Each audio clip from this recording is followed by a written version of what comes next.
Oke, baik ya. Kita sampai pada salah satu problem ya. Ini problem solving yang kebetulan bisa Anda dapatkan di buku referensi kita ya, Szymanski, ada di sana. Nah, kita akan coba menyelesaikan problem ini. Coba Anda perhatikan ini ya, problem yang kita punya. Oke, jadi ini anggap aja Anda sedang ngajak ponakan Anda ya, untuk main-main di taman, tempat wisata, di mana di situ ada fasilitas ayunan. Anda atau ponakan Anda naik di ayunan ini, kemudian Anda diminta untuk mendorong dia supaya apa? Supaya dia bisa berayun. Caranya sudah pasti mudah ya. Jadi Anda mengerjakan gaya F ini. Oke. Kemudian apa? Kemudian anak ini, ponakan Anda ini bergerak, berpindah sepanjang lintasan S. Tergantung nanti permintaan ya, apakah cukup di sini atau sampai di sini juga bisa.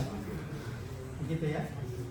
Nah, itu problem yang ada. Nah, sekarang apa? Kita diminta untuk menghitung. Karena apa?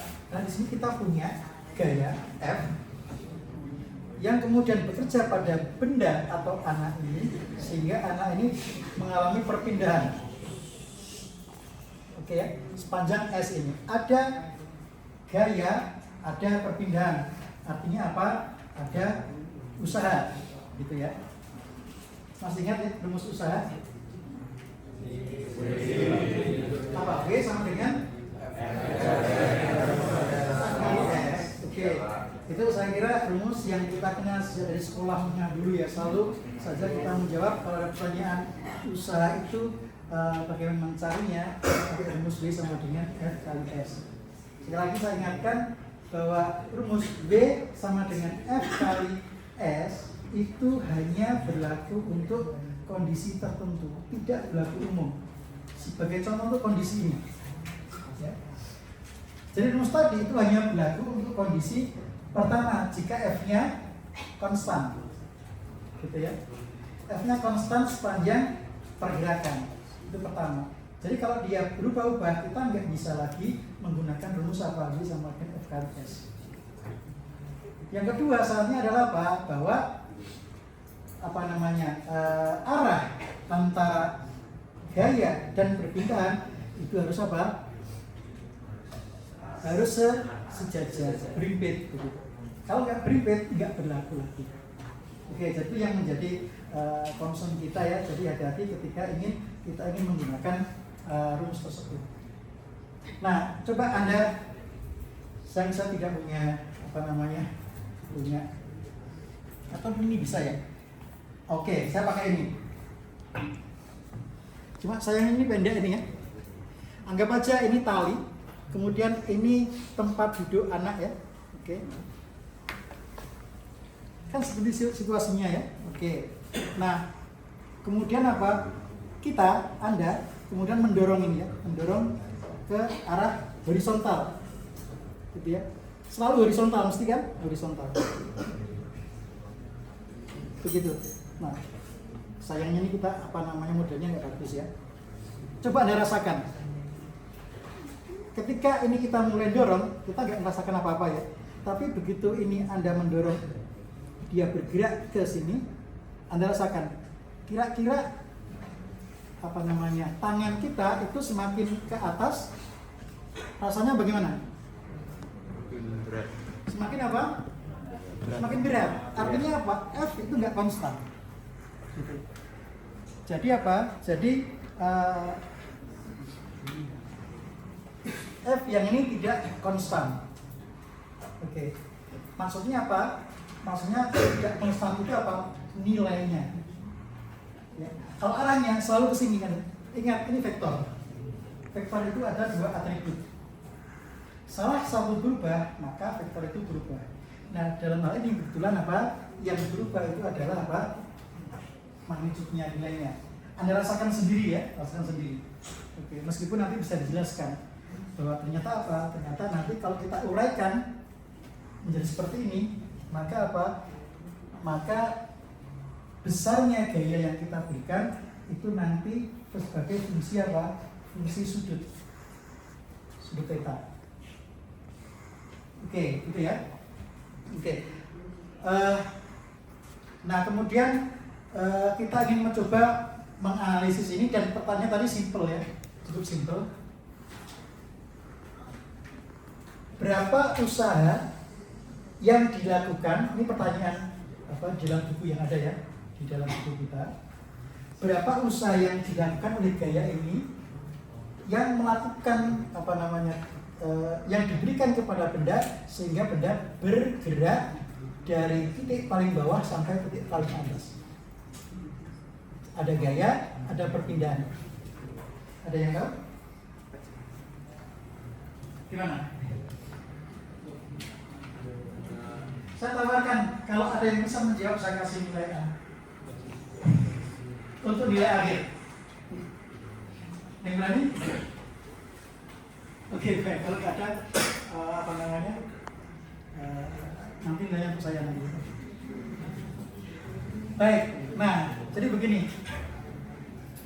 Ternyata apa? Ternyata paling tidak ada tiga cara untuk menyelesaikan problem ini. Dan 3 cara. Yang pertama itu kita menggunakan namanya teorema atau dalil ekuipotensial. Oke ya. Yang kedua itu menggunakan apa? Menggunakan prinsip definisi dari gaya konservatif. Tadi kita sudah mendengar bersama ya, lihat video tadi apa itu gaya konservatif. Kemudian yang ketiga itu dengan menggunakan matematik, yaitu kalkulus. Oke, baik. Nah, cara kalkulus itu yang digunakan dalam buku ini. Hanya mungkin di sana ada beberapa poin yang tidak dijelaskan secara rinci begitu. Karena buku reference itu biasanya kan hanya menuliskan pointer-pointer utamanya. Ada bagian-bagian yang kita harus disuruh berpikir sendiri. Ini dari mana? Gitu kan ya. Nah, itu nggak dijelaskan apa di buku itu. Nah, nanti kita akan coba apa namanya menyampaikannya. Nah, nanti kita fokus ke apa namanya cara menjawab yang nomor 3. Nah, yang nomor 2 ini kita review aja ya, karena ini sebenarnya hanya apa tambahan saja yang pada umumnya orang jarang berpikiran menggunakan kedua cara pertama tadi. Yang dipakai umumnya cara ketiga itu. Oke. Baik. Nah, sebenarnya apa? Kalau misalnya Anda pernah melihat soal ini, gitu ya, mirip soal ini, itu kalau ditanya harusnya langsung bisa menjawab bahwa usaha yang dilakukan oleh orang yang mendorong benda atau anak ini dari titik bawah sampai ke titik paling atas itu besarnya adalah minus W kali R. W itu adalah berat ini. Oke. R-nya adalah jarak dari titik paling bawah sampai pusatnya ini. Minus W kali R. W berat anak. Berat sama dengan apa? M kali G. Jadi simpel sebenarnya jawabannya. Dengan satu garis jawaban, yaitu apa? Misalnya usaha buat sama dengan minus M kali G kali R. Berarti yang dapat A saya berarti ya. Oke, nah sekarang kita coba dengan cara yang pertama, itu apa?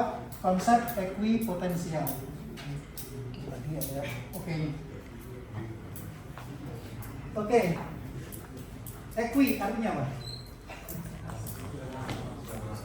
Sama. Potensial? Ya potensial ya. Oke. Jadi ekuipotensial itu sama apa? Potensialnya sama kan ya? Oke, potensial sama. Jadi begini.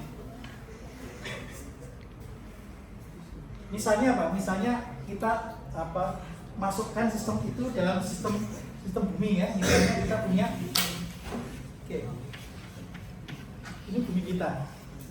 Oke. Nah, kemudian di atas ini, di permukaan ini ada anak yang bermain duduk di apa di bagian ayunan. Kemudian talinya. Ini ya. Ini panjangnya R. Oke. Nah, apa namanya potensial? Oke.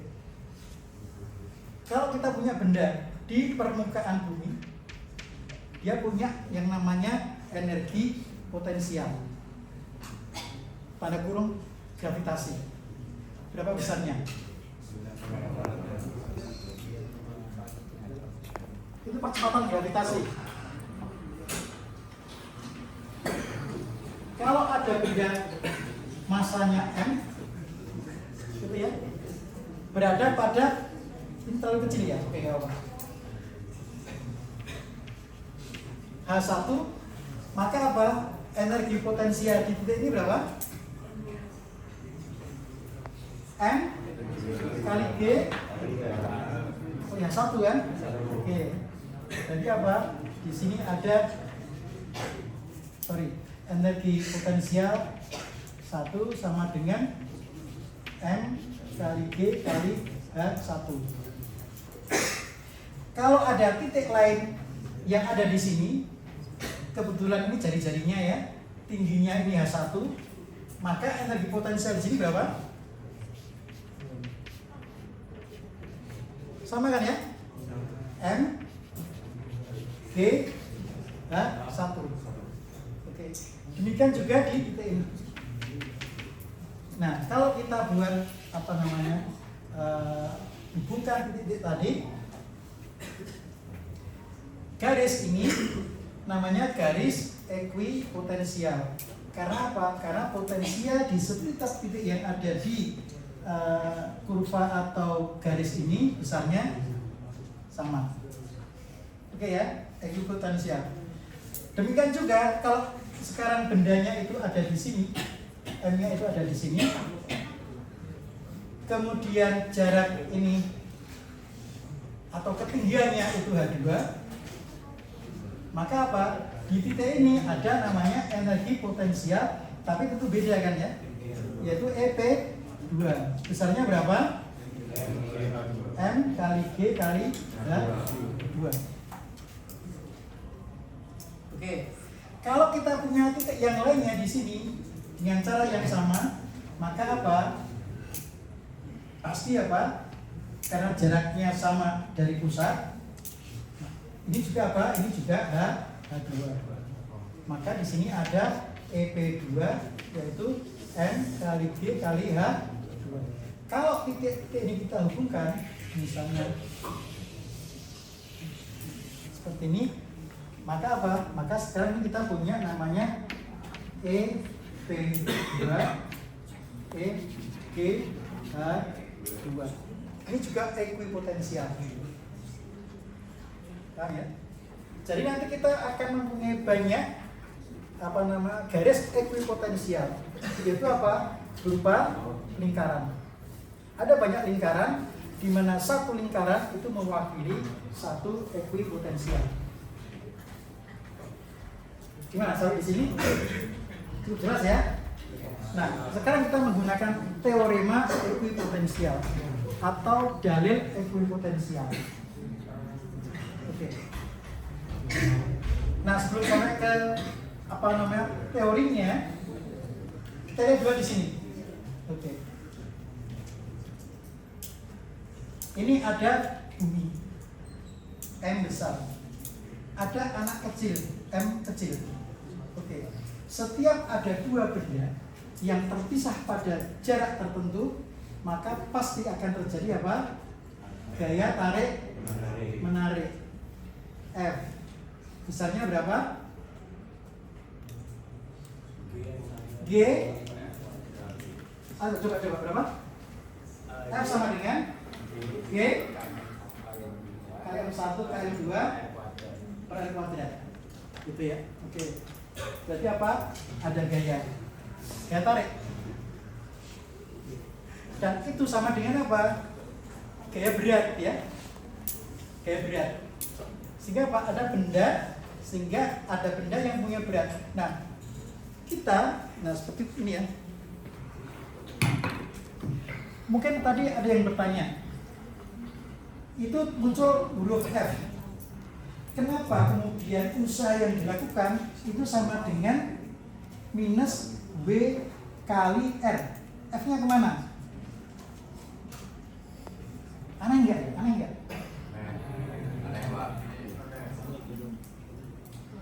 Aneh? Aneh ya? Kenapa? Wong itu berapa usaha yang dilakukan oleh gaya F, tapi F-nya nggak muncul. Yang muncul malah W kecil berat. Aneh kan ya? Harusnya nggak aneh. Kalau kita tahu nggak aneh. Oke. Jadi prinsipnya begini. Oke. Pertama kita harus sepakat dulu, ya. Kita harus sepakat dulu bahwa apa? Bahwa satu-satunya gaya eksternal yang bekerja pada benda ini itu gaya apa? Gaya gravitasi, betul, gaya gravitasi. Atau mudahnya berat ya. Berarti apa? Satu-satunya gaya yang ada pada benda ini, yang bekerja pada benda ini adalah gaya berat. Sehingga apa? Sehingga kalau ada gaya lain yang kemudian apa? Katakanlah memindahkan benda ini, apakah itu ke sini atau kemanapun, termasuk dari bawah ke atas begini, itu kita bisa mengatakan bahwa apa? Bahwa gaya berat telah melakukan usaha. Sepakat ya? Jadi apa? Gaya yang kita berikan itu sebenarnya berfungsi untuk mengatasi berat ini. Nanti harus kita pahami. Makanya apa?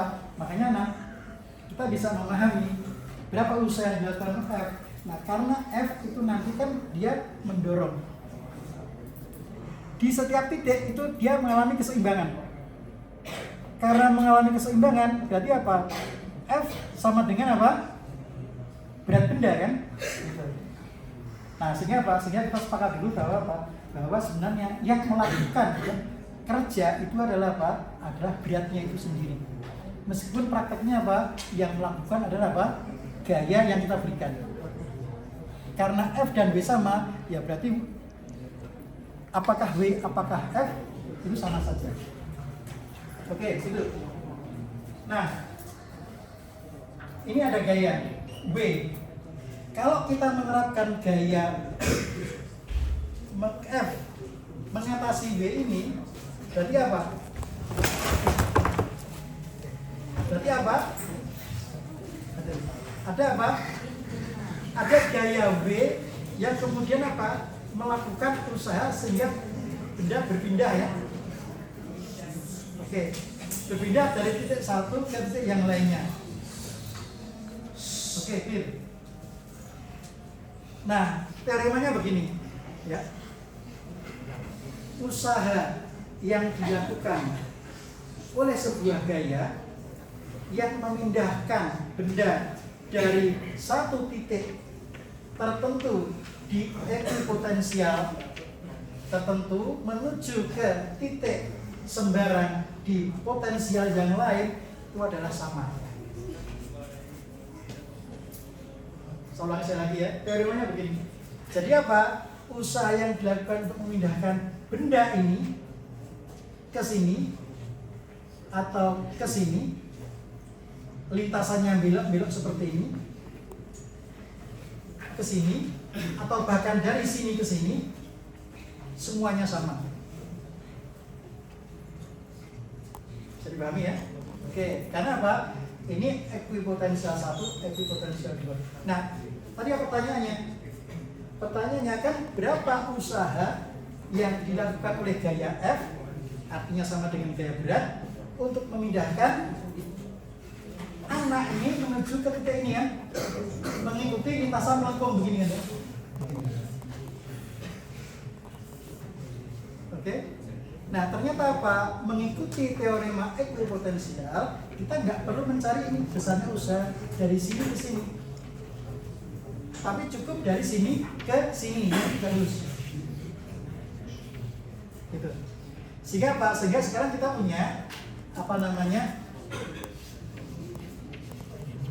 Gaya berat B mengalami perpindahan menuju apa? Ke titik apa namanya? Titik pusatnya itu sepanjang R. Rumusnya V sama dengan apa?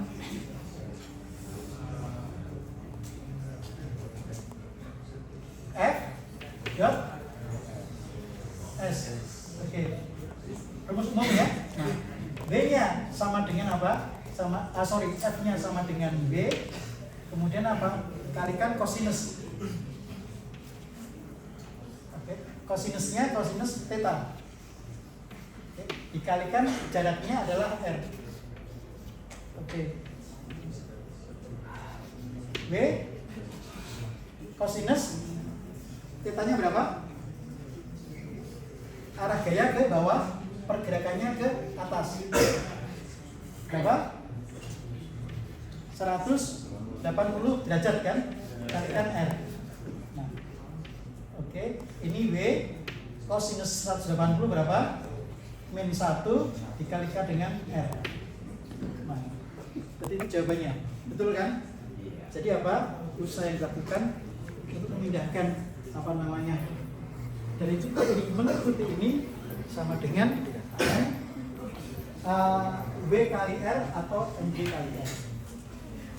Oke, itu cara pertama. Mudah-mudahan bisa apa diterima dengan baik. Nah, cara yang kedua agak bagus ya.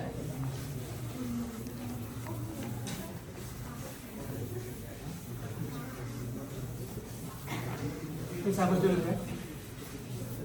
Nah, cara kedua mungkin agak apa namanya kita persingkat ya, mengingat waktu.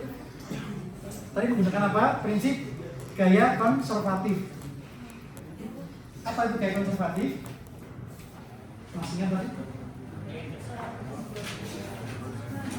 Gaya yang ketika melakukan usaha tidak tergantung kepada lintasan. Oke. Sekarang misalnya ini, kita diminta untuk apa? Untuk memindahkan benda ini dari titik paling bawah mengikuti lintasan ini. Tidak di sini kan ya? Oke. Baik. Berarti apa? Usaha yang dilakukan oleh gaya F ini sampai ke titik ini itu akan sama dengan apa? Sama dengan semua usaha melalui sembarang lintasan asal titik awalnya adalah ini, titik akhirnya adalah ini. Misalnya apa? Misalnya ini. Gitu. Atau bisa juga ini. Oke.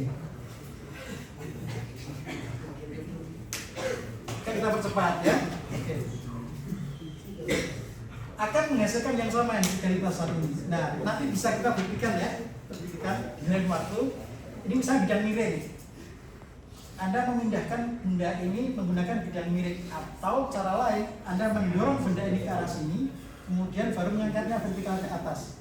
Jadi misalnya gitu ya. Nah, ini ada gaya berat, kemudian kita uraikan ya. Begitu. Ini W. Oke, nah kemudian ini komponen apa? W apa? Kalau ini theta,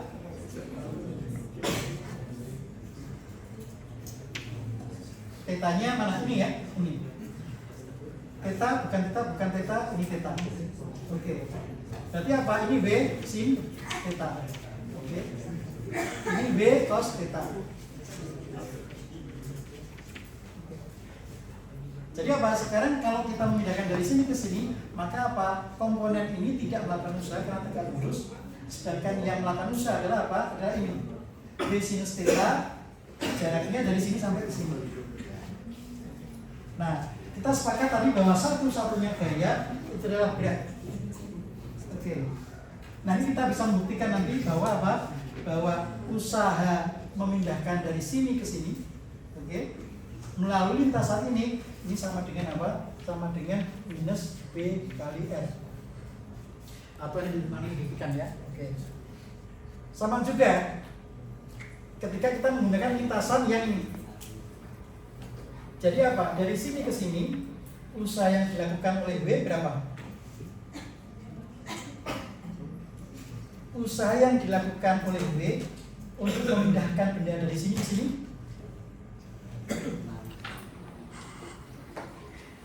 Gaya tegak lurus dengan perpindahan. Berapa usahanya?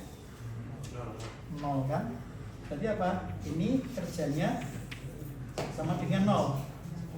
Dari sini ke sini. Berarti kan sama kan ya?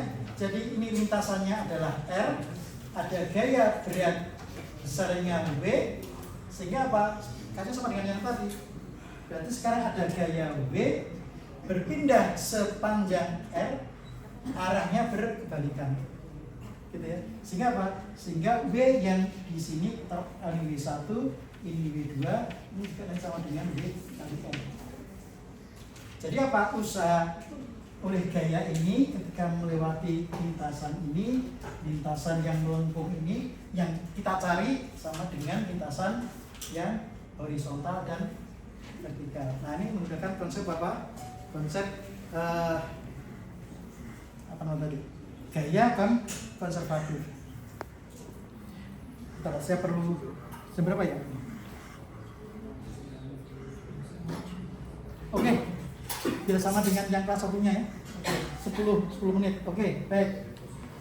Nah, kita pindah di sini. Sekarang cara yang ketiga ya, agak cepat. Anda punya apa seperti ini? Anda punya benda, anggap aja ini adalah anak kecil yang duduk di kursi tadi. Oke. Digantung menggunakan apa, tali atau rantai apapun. Dia apa? Dia cukup kuat. Namun tali itu apa? Tali adalah benda yang hanya mampu menahan apa? Dia tarik ya. Sehingga dia mampu menahan apa? Beban dari benda ini yang beratnya W. Gitu ya. Tapi kalau dia kemudian bendanya ini dorong ke atas, nah ini dia akan apa namanya? Kemudian melemah gitu kan ya, karena apa? Dia tidak mampu menahan apa? Gaya tekan kan gitu. Ini panjangnya R. Oke. Kemudian apa? Pada benda ini bekerja gaya F. Sehingga apa? Benda ini berpindah semacam ini, mengikuti lintasan ini. Oke. Ada gaya F, bendanya berpindah, misalnya berpindah sampai di sini. Taruhlah misalnya S biasanya ya. Sehingga apa? Tali yang panjangnya R itu sekali. Oke. Gaya F itu selalu horizontal ya. Oke. Berarti ketika dia sampai di titik ini, maka ini pun F-nya masih apa? Masih horizontal. Nah, misalnya sudut yang dibentuk oleh dua posisi ini adalah theta. Oke. Nah, sekarang apa? Ada gaya F bekerja pada benda, kemudian bendanya berpindah sejauh S. Ada usaha. Hanya saja hati-hati. Kalau kita rasakan ini ada tali, ada benda, ketika kita dorong benda ke sana, makin ke atas akan semakin apa? Terasa berat ya. Artinya apa? F nggak konstan, sehingga kita tidak bisa lagi menggunakan rumus B sama dengan F kali S. Kita harus kembalikan ke rumus awal, yaitu bahwa rumus B sama dengan F dot ds atau F dot delta X seperti itu. Tadi apa? Kembali ke kalkulus kan ya. Apa kalkulus? Filosofi kalkulus apa? Membahas tentang sesuatu yang kecil kan gitu. Apa yang kecil? Perpindahan kan? Oke. Jadi misalnya apa? Misalnya sekarang kita buat perpindahannya kecil. Nah, karena kecil maka kita sebut sebagai ds kan gitu. Oke. Nah, sudutnya di sini. Oke. Nah, ini namanya apa? Namanya karena itu ds, ini apa? Di theta. Oke. Nah, sekarang apa? Berarti apa? W sama dengan apa? Gaya kali dot ya, ds. Terus F-nya berapa? Kan gitu ya. Kira-kira dari mana nyarinya F? Dari mana? Berarti kan harus F sama dengan gitu kan ya? Oke. Dari free body diagram. free body diagram ketika apa? Titiknya ada di sini. Oke. Jadi apa? Misalnya ini titiknya ini di sini ya. Oke. Maka pada titik ini pertama gaya apa yang bekerja? Nanti biasanya apa? Untuk mempermudah ini kita apa? Kita tuliskan dalam bidang koordinat. Gaya apa yang bekerja? Pertama, gaya berat. Oke, gaya dorong ya berat. Oke, baik. Gaya dorong. Apa? F. Apa lagi? Gaya berat. W. Oke, karena vektor saya tuliskan begini ya. Apa lagi? Gaya tegang tali. Ini ya. Gaya tegang tali.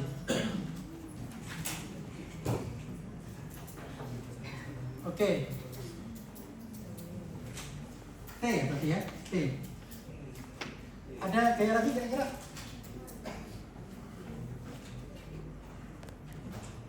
Nggak ada ya? Oke, nggak ada. Baik, next. Di sini. Oke, nah sehingga kemudian kalau ini sudah kita yakin dengan free body diagram ini, nah biasanya untuk mempermudah analisis itu gaya yang arahnya miring kita uraikan menjadi apa? Arahnya tegak lurus kan ya, komponen X dan komponen Y. Oke, nah sehingga apa? Sehingga nanti di sini ada komponen oke. Jadi ini oke. Kemudian apa? Ini tegak lurus ya. Tegak lurus begini. Oke. Berarti apa? Kalau ini theta, tetanya di mana ya?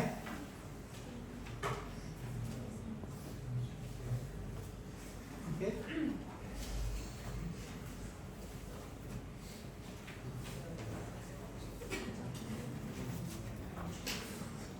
Di situ ya, oke. Karena kita confuse ya. Oke, berarti apa?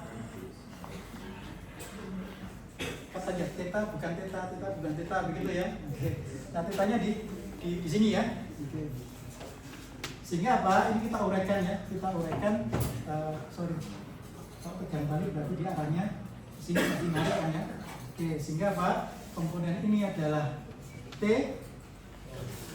Ini miring ya. T cos theta, kemudian ke sana ya, atau saya tuliskan di sini apa ya, biar bagian di sini, tapi pindahkan di sini nggak apa-apa. T sinus theta, ini kita hilangkan ya. Sampai di sini, oke. Kemudian apa? Tentunya di setiap titik si anak ini dia keadaan seimbang kan ya. Nah kalau seimbang maka apa? Berlaku rumus keseimbangan, yaitu apa? Sigma fx sama dengan 0. Misalnya ini sumbu x, ini sumbu y, maka apa? Ini akan sama dengan ini ya. Berarti f sama kan arahnya apa namanya berlawanan, maka langsung kita tuliskan aja f sama dengan t sinus theta sigma FY sama dengan 0, karena berlawanan ya. Berarti W sama dengan T cos theta. Nah kita ingin mencari F ya. F sama dengan, nah ini kita hilangkan T berarti ya. Hilangkan T. Atau kalau Anda langsung dibagi aja ya F gini ya. Ini dibagi gitu ya. Berarti F per B sama dengan ini hilang ya, T sinus theta, T cos theta, ini coret, ini pindah ke sana ya, ini pindah B, sin per cos apa? Tangan theta. Nah, tinggal masukkan ke sini ya, tinggal masukkan W sama dengan F-nya adalah W tan theta ds. Nah, problemnya mencari ds kan? Berapa ds? Orang apa? Ada yang masih ingat? Kalau ini ds, ini d theta, ini r, maka dia sama dengan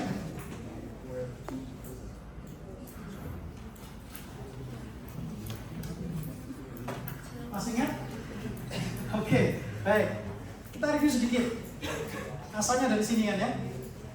Oke, ini kan bagian dari lingkaran ya, bagian dari lingkaran. Oke, kalau saya gambarkan di sini, begini, oke, begini, sorry,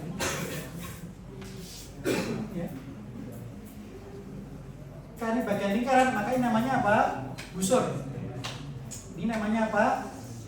Tali busur. Ini sudut d theta atau sudut theta. Oke, ini karena kita menggunakan kalkulus itu suatu yang kecil, maka apa? Maka kita buat sekarang dengan menggunakan apa? D theta, kalau ini ds kan ya. Oke, seperti ini. Kalau theta besar, maka apa?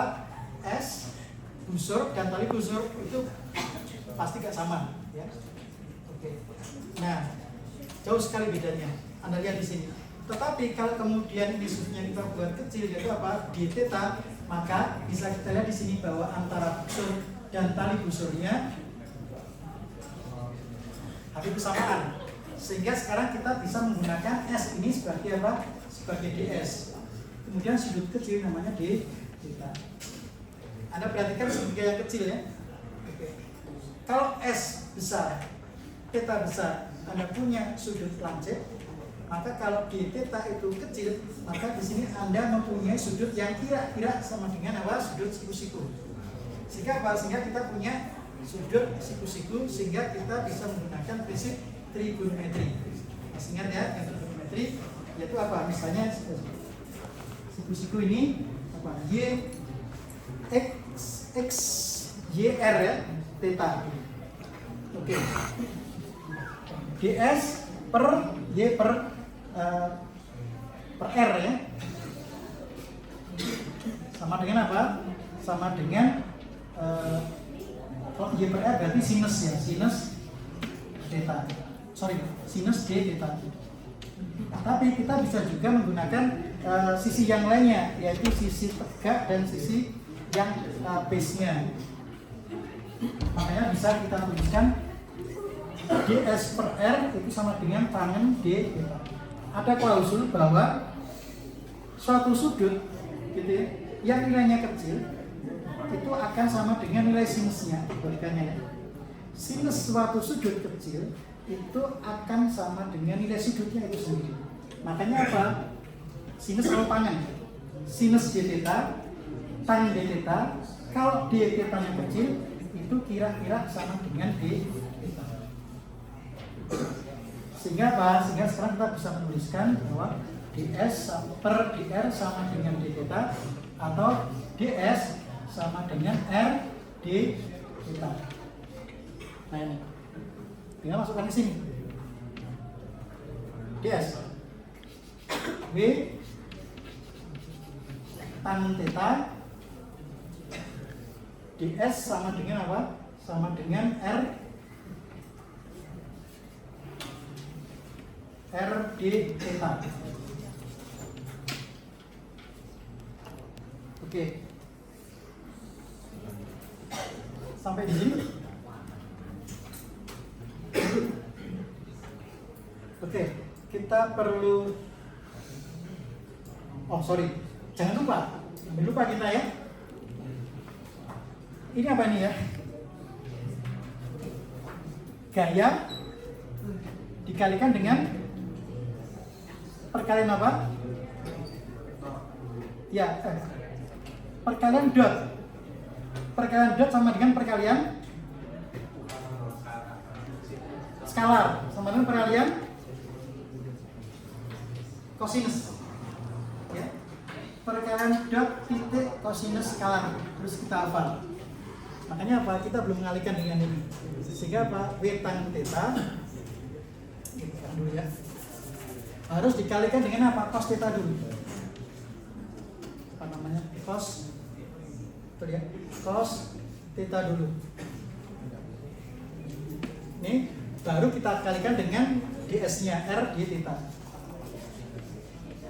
Gitu ya? Oke, lanjut. Tangan itu apa definisinya? Sin per cos ya? Oke. Sin theta per cos theta kali cos theta R di theta. Betul? Ini penyebut, ini pembilang hilang. Jadi sekarang bentar, ini W usaha ya, lebih besar ini W kecil. W sekarang sin theta D theta. Oke, W sebenarnya ini harusnya delta W ya, karena apa? Karena perbedaan kan kecil, ds gitu kan. Makanya apa? Makanya ini delta atau D begitu. Sehingga apa? Sehingga di sini sebenarnya kita tuliskan dengan dw. Oke? dw sama dengan W sinus theta d theta. Untuk mencari W diapakan? Integralkan. Integral dw sama dengan integral W.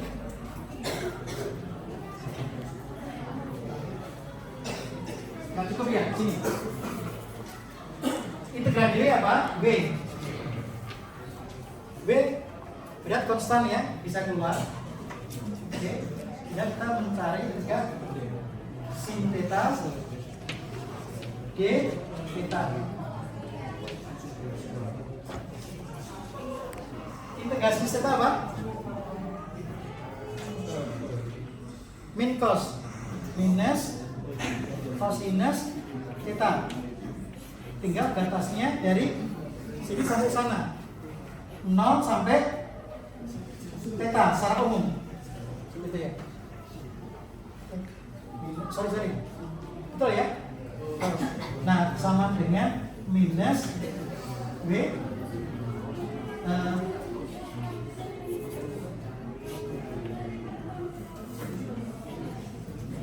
cosinus theta minus cosinus 0 ya.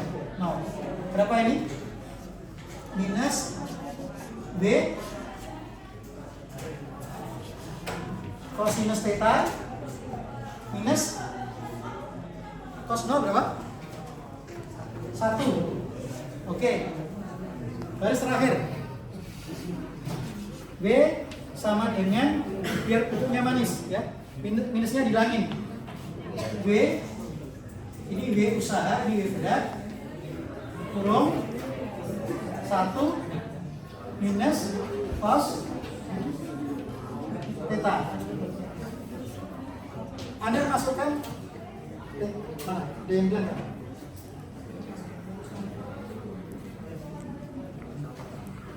Oh, R-nya hilang, hati-hati ya. Ini masih ada R-nya. Ini masih ada R, ini masih ada R. Ini masih ada R ya, R-nya keluar.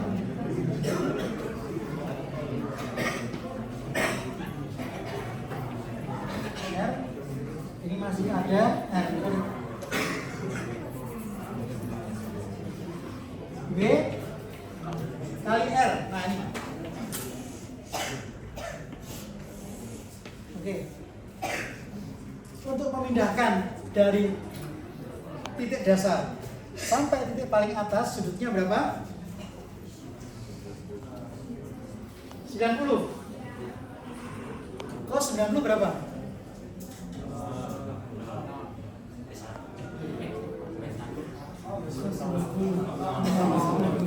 Nol ya? Nol. Berarti apa? B usaha sama dengan minus cos. Betul ya? Oke. Oke, buat apa nilainya negatif plus ya? Itu kan masalah tanda. Berarti 1 minus 0 ya? B kali R. Sama dengan ini kan? Sama dengan yang tadi, yang eksponensial. Oke, jadi apa? dengan menggunakan 3 metode ternyata hasilnya sama, gitu ya. Mana yang Anda pilih? Terserahkan ya. Tetapi memang yang ada di buku itu kita menggunakan cara apa? Cara matematik, yaitu menggunakan apa? Konsep kalkulus. Sedangkan yang ekuipotensial dari konservatif itu sebagai tambah saja. Oke, baik.